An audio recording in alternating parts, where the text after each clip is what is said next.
ಸರ್ಕಾರ ಹೆಚ್ಚುವರಿಯಾಗಿ ಕೊಡ್ತಕ್ಕಂಥದ್ದು 8,500 ರೂಪಾಯಿ.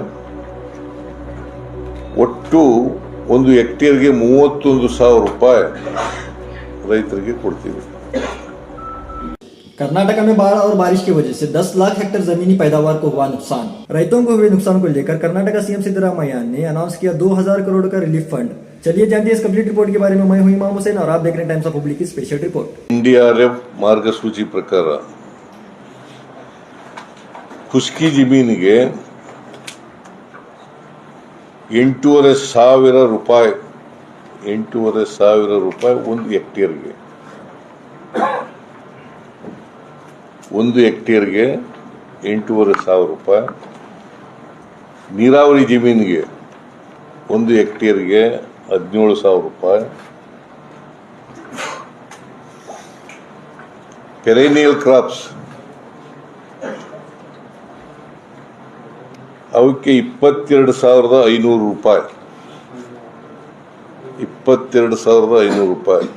ಈಗಾಗಲೇ ನಾನು ರೆವಿನ್ಯೂ ಮಂತ್ರಿ ಅವರಿಗೆ ಸೂಚನೆ ಕೊಟ್ಟಿದ್ದೀನಿ.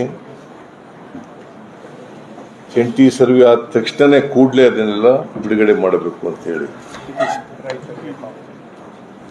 ರೈತರಿಗೆ ಯಾರು ಬೆಳೆ ಹಾನಿಯಾಗಿದೆ ಆ ಎಲ್ಲ ರೈತರಿಗೆ ಕೊಡಬೇಕು ಅಂತ ಹೇಳಿದ್ದೀನಿ.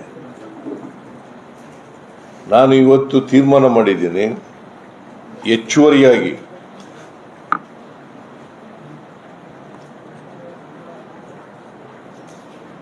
ಖುಷ್ಕಿ ಜಮೀನಿಗೆ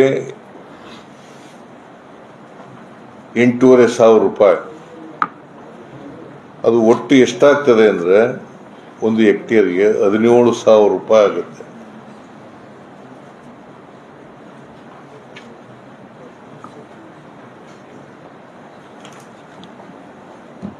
ನೀರಾವರಿ ಜಮೀನಿಗೆ 17,000 ರೂಪಾಯಿ ಪ್ಲಸ್ ಸರ್ಕಾರದಿಂದ ಹೆಚ್ಚುವರಿಯಾಗಿ 8,500 ರೂಪಾಯಿ, 22,500 ರೂಪಾಯಿ